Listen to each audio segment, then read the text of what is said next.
Okay, I'd like to call the June 11th Finance Committee budget hearing to order.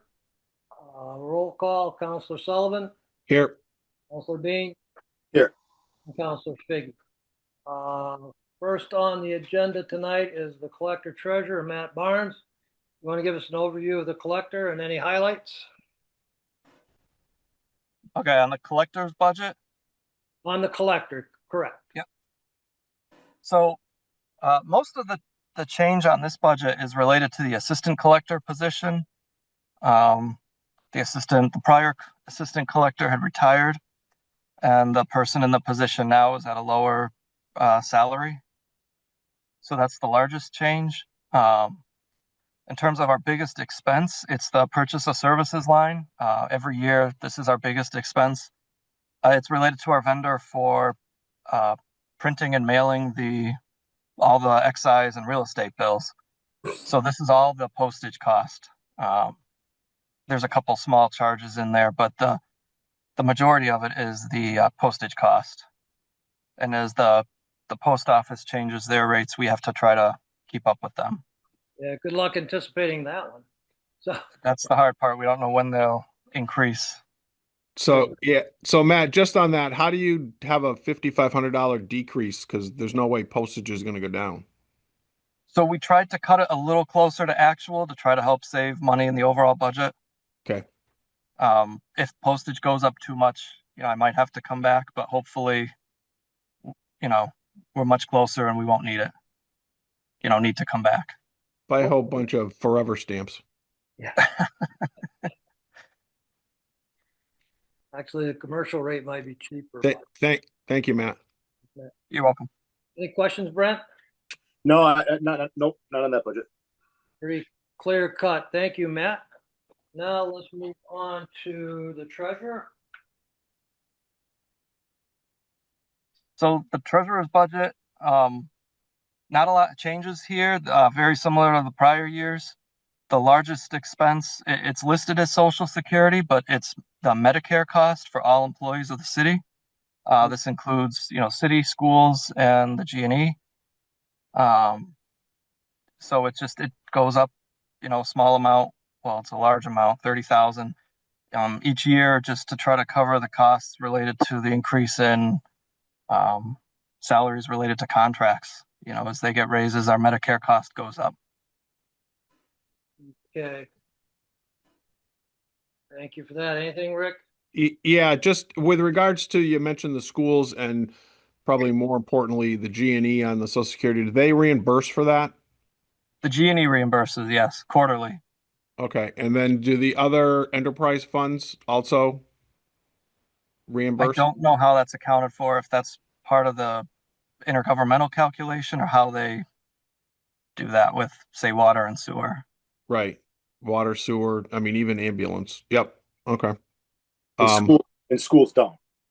Schools don't. No. Yeah, there's no reimbursement from schools. Could we find out if the other enterprise funds reimburse? Because they should. Yeah, I can check with Vicky. Thank you. Yep. Brent, anything? No, I'm good. Matt, where do we find bonds? Bonds should be, Is there I don't know what page it is in the packet, but there is one for debt service. There is a packet for that. Okay, I'll have to look for that because I think you're going to get it in a minute here, Ralph. There you go. well, I know these are the answers to Counselor Mel's question. You just want to review that quickly for us, So Matt? this spreadsheet lists out each bond sold. So Right. some projects could be listed multiple times as we sold each year or multiple years. Mhm. And then you have the fiscal years going across. That's the debt service related to it, to that specific sale. And it's broken down by the principal and the interest paid twice a year. And as you go across, you can see the numbers stop. That's where we've paid that bond off. Mhm. And if you go to the bottom, you'll see a total that lists the total for principal for each fiscal year and a total for the interest paid for the fiscal year. Okay. Thank you. Thank you for that. Just Matt, on that, is there any accommodation for starting anything with the police station? So that's our actual worksheet. That's the one that um, we use that only tracks actual expenses. We do have internally some ones that we use for planning for things like the school debt service for the new Westfield River, Yeah. planning for the police station and athletic fields. But that's not on this sheet. This is the actual what have we sold? What's it going to cost us each fiscal year? Okay. So if there were going to be any kind of a sale, whether it was a short term or most likely short term at this point, but for the police station, you'd have to come in looking for money. No, because the next sale would be it would close June of 2026, and the first payment wouldn't be due until FY 27. Okay. And you wouldn't have to do any ban or anything in the meantime? That's when we could sell the ban, or we could sell a bond at that point. Okay. Gotcha. Similar to Westfield River, this project will be large enough where if we think the interest rates are at a good point where it'd be better to lock in a rate, Great. we might just skip right to the bond sale. Right. If there's a chance that there's potential savings by waiting a year and issuing a ban, we would do that too. So we'll look at it at that time with our Bond counsel. bond financial analyst. Yeah. And then, okay. And then do you do that same kind of calculation? Do we have the ability to refinance? And maybe that's not even in the cards given bond rates right now, but is that something you look at on a really regular basis? Yep. So if you scroll up, you'll actually see we did a refunding several years ago. Yep. But they've looked at it, and at this point, there's not a good opportunity for us with the rates. Yep. Okay. That's good, because my question was, what does refunded mean? So Yeah, thanks, it's like refinancing. yeah, thanks for that. I didn't really thoroughly go through it. Are the enterprise funds listed on that as well? There was a separate Excel file I sent you, and at the bottom, it splits the principal and interest by the water department and then by the sewer. Perfect. Thank you so much. And Ralph, I saw you ask Caitlin to stick that on council share. Yes. Okay, great. Thanks. I thought that was valuable information for all counselors. Oh yeah, no, and maybe just throw it out to the general public too. Post it so they got it. Sure. Okay. Make a note. So I don't know if you have the debt service budget template page, like the actual one from the packet from Vicky. Oh, hold on, let me take a quick look.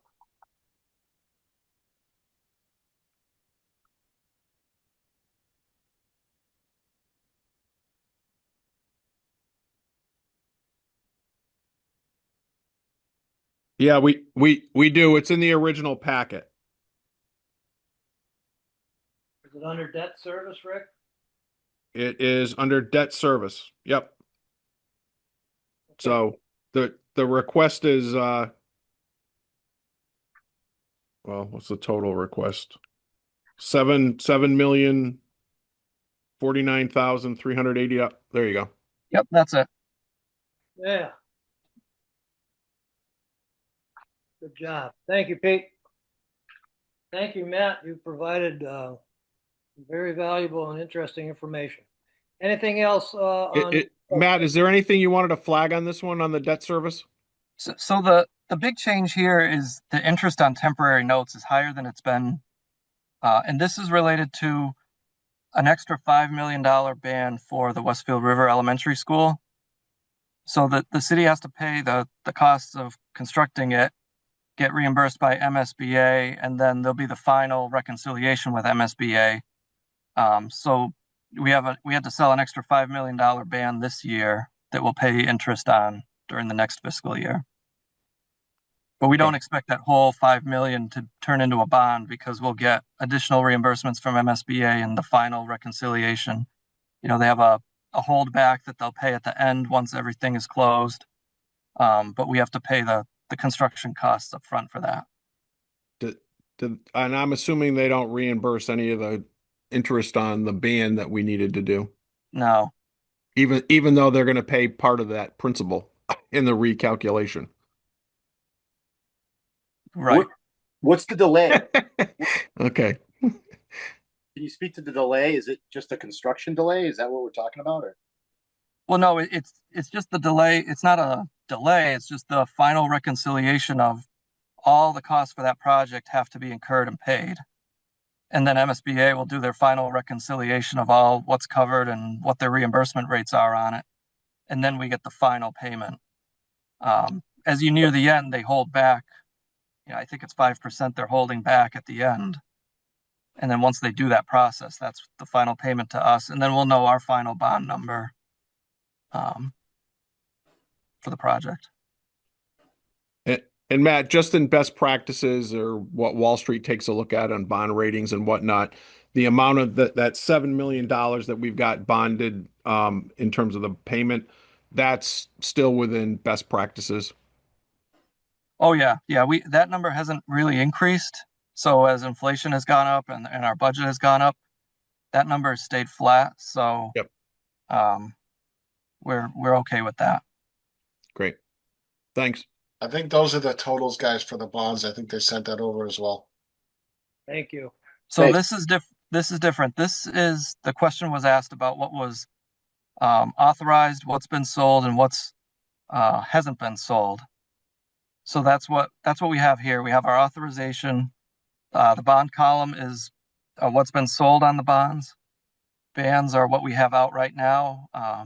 And then the far right is the authorized unissue, is what's left on these projects to potentially sell. And some of that may never get sold. Some of that may come back as a request to rescind. The rescinded column, not all of that is actual rescinded that came to City Council. Some of our bond orders are worded that if we get grant money or MSBA reimbursements, the bond amount authorized is reduced by the amount received. So some of those are automatic, like the Franklin F. School. As MSBA has reimbursed us, I've added it to that rescinded column and reduced what can be authorized and unissued. Carissa, would you make sure that this gets put onto the share drive and onto whatever we publish for the public? Okay. Thank you, Matt. Appreciate it. You're welcome. Next, we have Mr. Lovejoy from the airport. Jeff, welcome. Good evening. Give us a brief overview of your highlights. Well, the airport over the past year has seen a lot of activity. We've been continuing with our taxiway Bravo South construction project. We had to halt last fall for shutdown of services for the paving and all that. So we resumed again here in March, and work continues. Work is going well. Few minor hiccups here and there, but overall it's going very well. On top of that, we just started yesterday our tree mitigation project out along 202 on both sides to reduce the tree heights for the approach for runway 15. So that's another capital project that we are doing this year. Also, we're looking at another project here to remove some trees on the airfield itself, hopefully getting started later this year. And as well as that, there is a grant from the federal government that is before the city council, being recommended to the finance committee for $1 million towards the noise mitigation program. So that'll be forthcoming in another discussion. Thank you. Any questions, gentlemen? Rick? No, I'm good. Me too, Ralph. I'm good. Okay, I have one question. You part-time yardman, you've eliminated I'm sorry, sir, say again? your part-time yard man. Yes, that was a deal that we struck with the mayor. That was just part-time yard work out here in front of the building, and just some general beautification around the airport itself. We feel that we could do away with that for the year, just to help eliminate some of the costs here in the budget. Okay. Anything else? Well, thank you very much, Jeff. Appreciate it. Your first right, one sir. wasn't too bad, was it? No, not bad at all. Okay. Next, we have information technology. Unfortunately, Lenore is at the hospital with her mother and will not be able to make it. She will be rescheduled for Monday. That means we're going to the health department next with Deb Mulvena.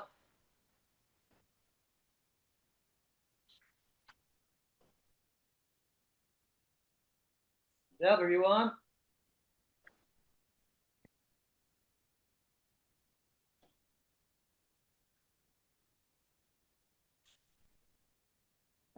Pete, can you find Deb? She is there, but it looks like it's maybe muted. Did she know she was up next? She may think she had some time. Yeah, that's probably what it is. Well, that's probably what happened because, yeah, I didn't tell anybody that Lenore was out. Will Caitlin repost that for Monday just so people Yeah, know? we'll have a amended agenda. Amended. Thank you. Yep. Thank you. I sent a request to unmute, so see if she looks at her screen. Thanks a lot.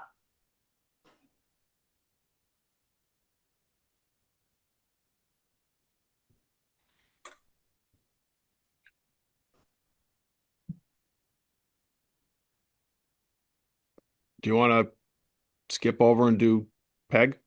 Why don't we, Mike? Oh, there she is. Oh, there she is. Oh, A little quicker than we thought, Deb. Lenore's not available, so oh, okay. I'm sorry, I had a little restroom break.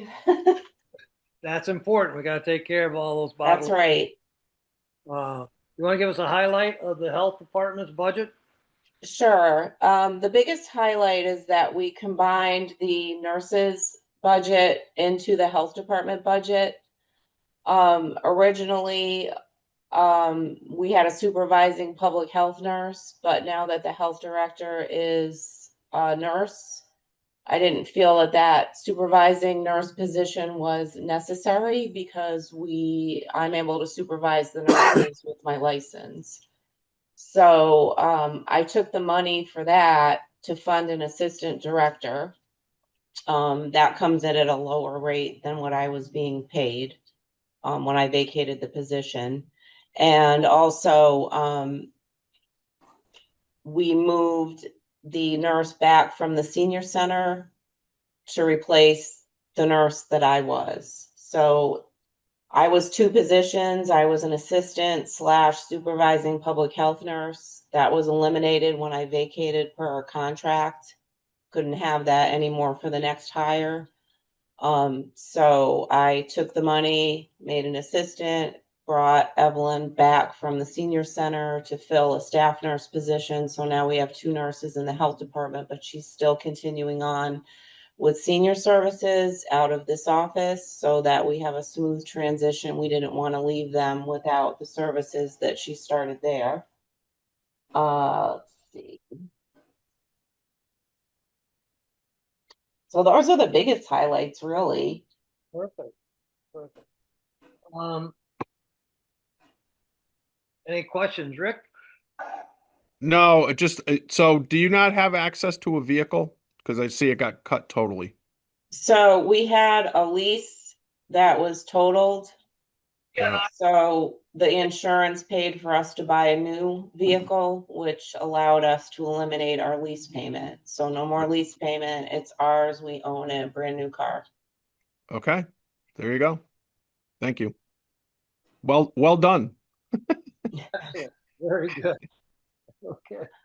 Any others? No, Brent? Deb, I know there was some, vacancies too in the department. How are we looking now?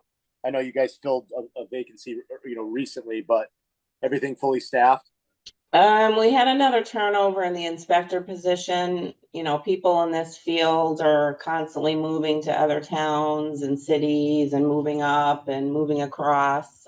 So we did hire someone else to replace the inspector position, and she is starting on Monday. So we will be fully staffed minus the assistant, which we have worked on the job description for, and we would hire come July 1st, we'd be able to start working on getting that filled. So then we'll be fully staffed. Yeah, I just didn't want to see you guys lose any steam. You guys have really picked it up over there. So, if that happens again, please keep us informed on it so we can help. Okay. Okay, thank you. You're welcome. And I know this doesn't come to the council, but where is the addiction program? Yes, so this is a lot of information from Counselor Mello that she requested. So I had Kim Slade, our substance use outreach coordinator, do a little 2-page report. I can give you an overview and then have this sent to your group and also to Counselor Mello so that you can all take a look at the details. But Yeah. I think if you get it to Caitlin and just get it on council share and to the public, and Caitlin can do both of those things, that's probably sufficient. okay. Yep. So But go ahead. I mean, a real executive summary is fine. highlights are we have received a total since we first started getting these payments in 2023. We've received a total of $754,898.13. We have spent, since we started getting these funds, $178,919.88. We still have encumbered for our new recovery center $437,500. So bottom line is we've received the $754,000. When we are square with Gandara for the next 2 years, we will have left $478,023. We are still going to receive through 2038 $2,464,008. Yeah, I can't say this. That's all right. Round numbers is fine. Yeah. 2.5 million. Yeah. Minus what we already got. Okay. So we are in very good shape to continue with our programs. We have short-term goals, long-term goals. So we're right on track with. And the monies that you just talked about, that covers the salary for the director, and if that's not her position, I apologize, but the director of that program? Yeah, we're doing very well because we went and did our listening sessions. The biggest want was the recovery center. Mhm. And even after covering the funding for that for 2 years, operational costs, we're still going to have $138,000 left. And then we're still going to get, a couple more million over the next until 2038. 13 years. Yeah. Yep. Thank you. Anything else? Thanks, Deb. Yep. Thanks, Deb. Appreciate it. Okay, next up is, Deb, did she leave? No. No, she's here. We got the transfer station. Yeah, so we were able to level fund that due to the fact that we purchased a new loader. Thank you. So we're saving a lot on repairs, hence why we were able to drop our purchase of services. Also, we did implement single stream recycling for cardboard, and that is saving us approximately $1,000 a month. So we were able to drop our recycling collections down. We do divert a lot of recycling out of the waste stream, but we don't think that it's cost effective at this time to single stream anything else, because we single stream the cardboard. So what's left in recycling collections is batteries, which are diverted, metal, which is diverted, but we still single stream paper, bottles, cans, plastics that you would put in your recycle bin minus the cardboard. And it's not cost effective for us because we would have to purchase or rent separate bins to hold those materials. And between, I mean, a bin could be $15,000 a bin, and we would probably need about 4 of them. We can rent them, but that would be probably about $250 per bin per month. And for the amount that we would save, it doesn't look like it's a good cost-effective amount that would make it worth our while, that we would make our money back. So Sure. that's why we haven't pursued that avenue. I did go up on the sticker price, but I didn't for the entrance permit, but we didn't go high. It was just due to go up due to increasing costs.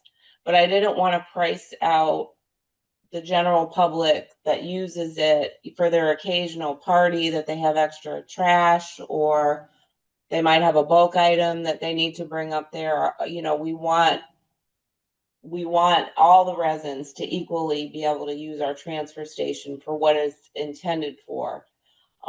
Eventually, I would like to implement the pay-as-you-throw.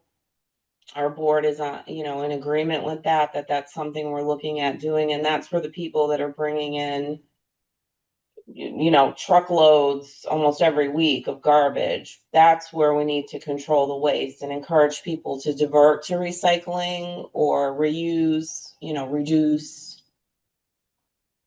So that's why we didn't raise the sticker. It was due to be raised, but we didn't raise it more than $10. We bring in approximately $100,000. We sell about 4,000 stickers a year. We're close to that ceiling. We keep going up. So maybe we made 93,000 because at $25 a piece. By adding that $10, we'll probably bring in another 35, 40,000, depending on how many stickers we sell. Okay, thank you. Any questions? Rick? No, I'm good. So we're also paying attention to, and I know, people at the gate seem to be really doing their job about checking licenses and all that and the stickers and so forth. But, the people that do have like their own businesses and live in Westfield, that larger, I guess, truckload on a weekly basis, daily basis. How are we dealing with that right now? They're just coming in and doing that? And that's why you got pro, or they really monitor who's coming in there. I've witnessed them do it, if it's a business label truck and they're coming in there repeatedly and it doesn't seem like it's a resident, they are asking the questions. And the biggest problem is trash. It's not the bulk items.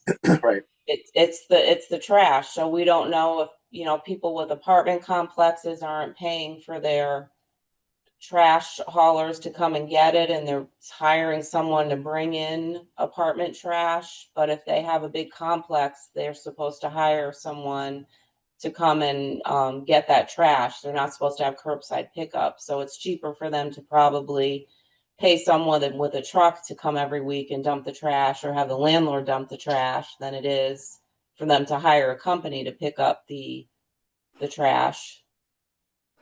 Yeah. So I think that's being a college town, I'm sure you see it too. Changes of semesters and all these. Well, we do allow that because we feel that we don't want couches or extra trash winding up on the side of the street.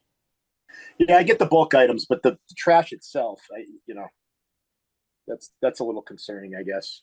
But well, if they shouldn't get curbside pickup because they have too many apartments, they should be hiring someone. Mm-hmm.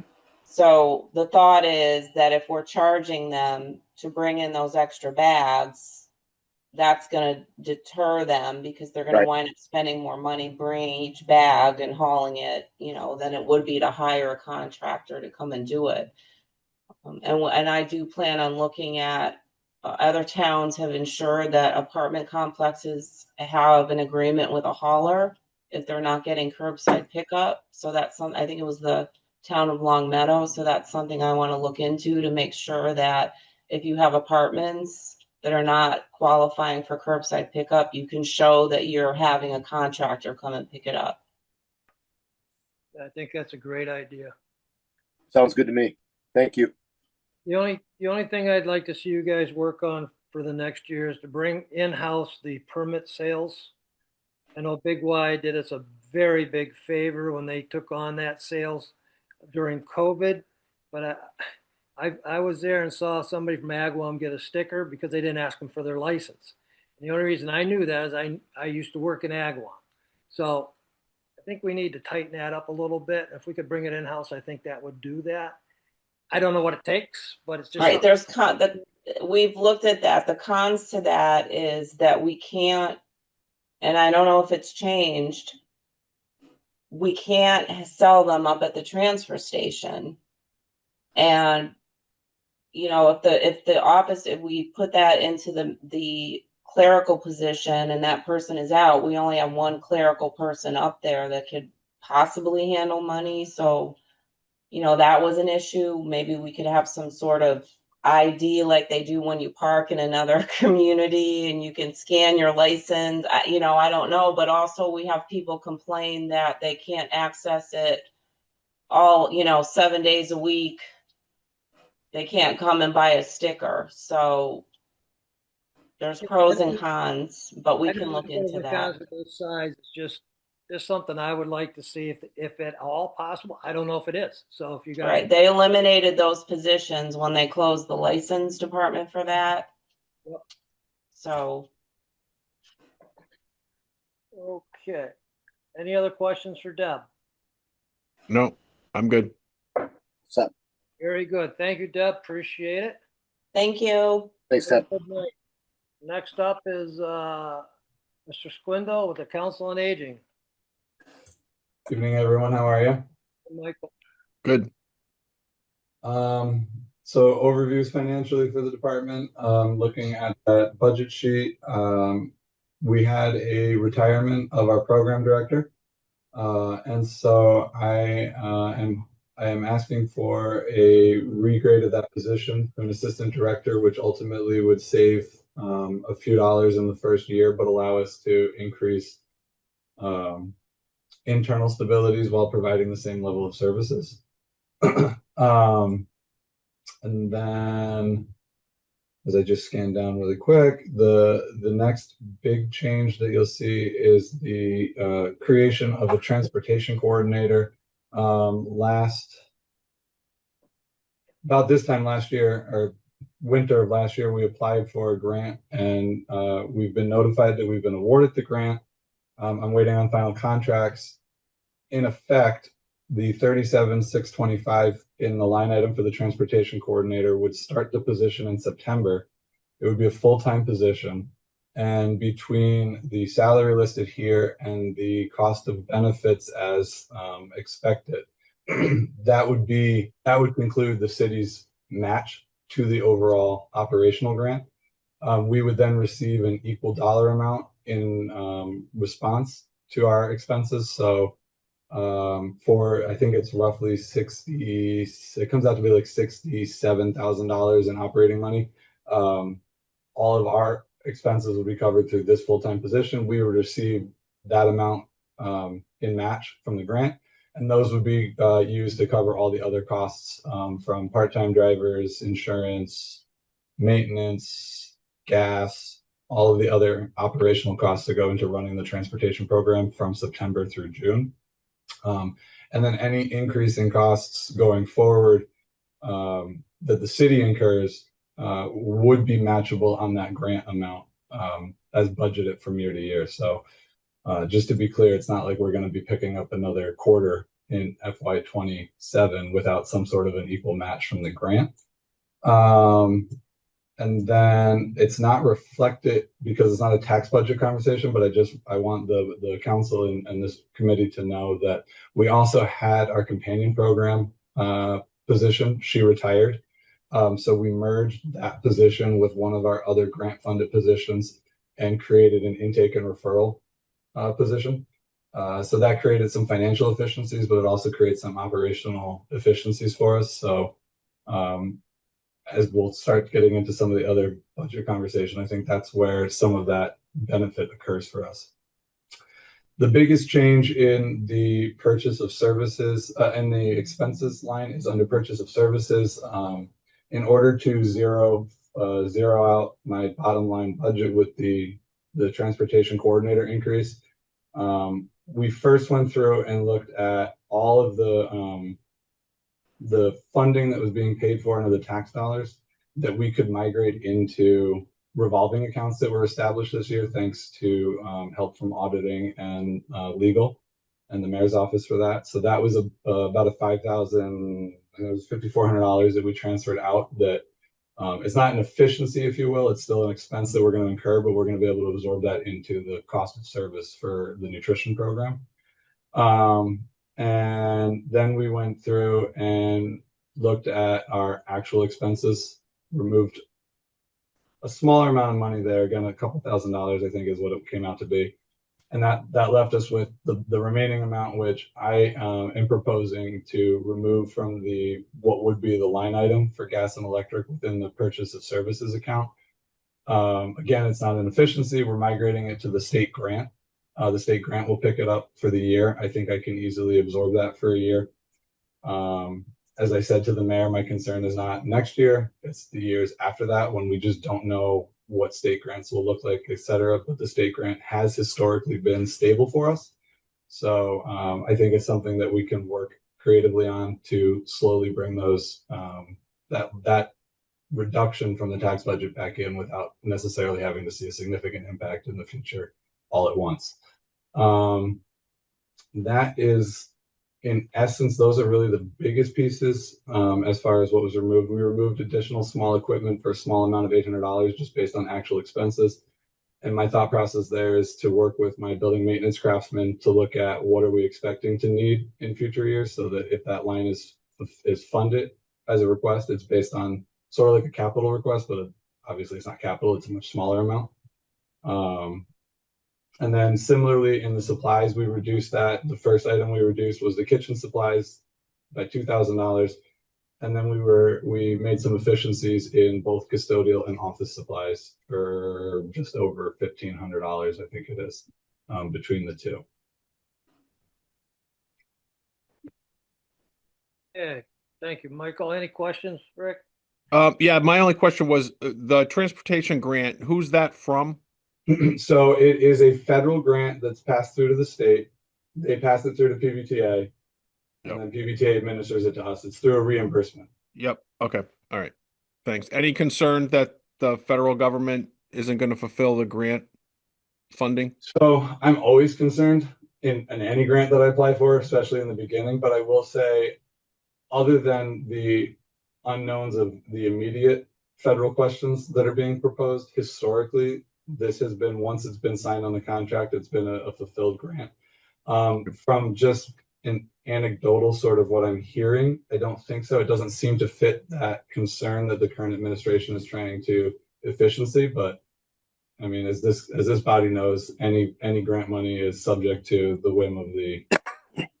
And does that grant, and I think the answer to this is yes, would that grant at some point allow you to even purchase a vehicle or vehicles? So the way that this grant works, we don't actually have to purchase any vehicles. The other part of the grant, and thank you for asking the question. So the other part of the grant that is included in this is a mobility assistance program grant through the state of Massachusetts, which is how we actually purchase the vehicles, if you will.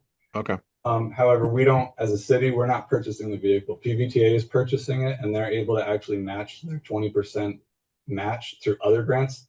They then lease that vehicle to us for operational expenses. And after the useful life of the vehicle, which is roughly, I think, 7 years or 100,000 miles, they then donate it to us with the option to resubmit for a replacement vehicle, brand new. Okay. And I know a couple communities did that this year, just because that goes to the MPO, not to get in the weeds, but Yeah, that's how I know about the grant. Yeah, no, so we applied separately for the vehicles. I know I got one vehicle. I haven't gotten the contract yet to figure out if we got two. That vehicle or those vehicles should be delivered by spring of next year.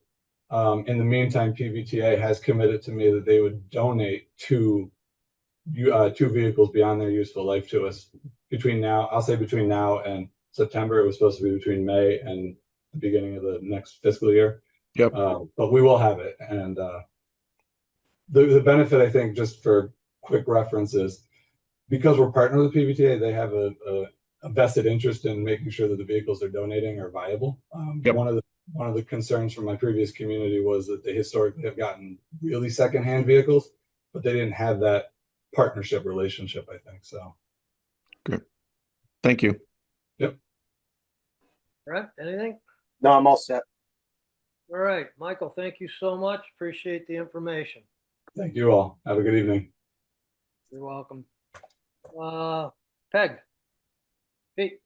Good evening, counselors. A lot going on this year, actually. We settled the cable contract earlier this year. The Genie, the Technology Center rebid the contract for connecting all the buildings with the Genie. They upgraded the rings from 10 gigabits to 100 gigabits for the entire ring, and several buildings were connected at a higher speed, and they actually came in at a lower price. So there was some savings in the purchase of service account because of that savings, and we have far more performance on the network. I know Lenore likes to talk about that when she comes in, but that does come out of my budget, so I usually bring it up. Only major increase is the 2%. My salary contractual. Everything else I've tried to keep really tight with the funding, and I got a lot of. I had extra money this year over and above what I got for the funding for the truck, which is in production now, or it's just about to be in production, and the FM radio station build, which came out of the designated account. But most of the equipment was bought with monies I already had in my budget for the year, so I didn't have to come back with any more requests for this year. And the radio station control room is just about done.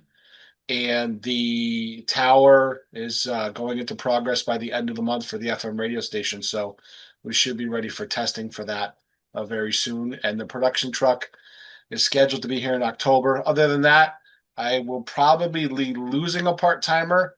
He's going off to Worcester Polytech this fall.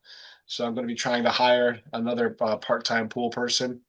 But overall, the budget's pretty the same. I tried to come in level funded. I came in about 1% less. Good. Thank you, Pete. Any questions, gentlemen? Ralph, I don't know. Did you have any from Counselor Mello? She usually has a couple here. I didn't. Okay, so let me try. Pete, I assume it would come out of purchase of services. Correct. IT, you referenced Lenora, their IT services, and how much of that purchase of services is IT, which I don't have a problem with, but I know some do. Right. So this year, I believe the entire bill was 165,000. And so when I started in this position a couple of years ago, it was just north of 200,000. So with the terms of a contract and Lenora renegotiating, it's come down quite some from the Genie. They still do charges as a commercial customer, but that cost has come down. And that's a citywide service. Yep. So that's connecting every single building, plus the internet through the Genie. I know there's a couple of outliers, there's no fiber running to the Reservoir Road plant in Southwick, and I think there's one other building that's on Comcast that's paid out of the tech center. Okay, I'm good. Thank you. Brent?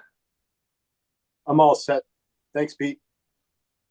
Thank you. I'm all set as well. Before we adjourn, Kathy, can you just give us your last name for the record, please?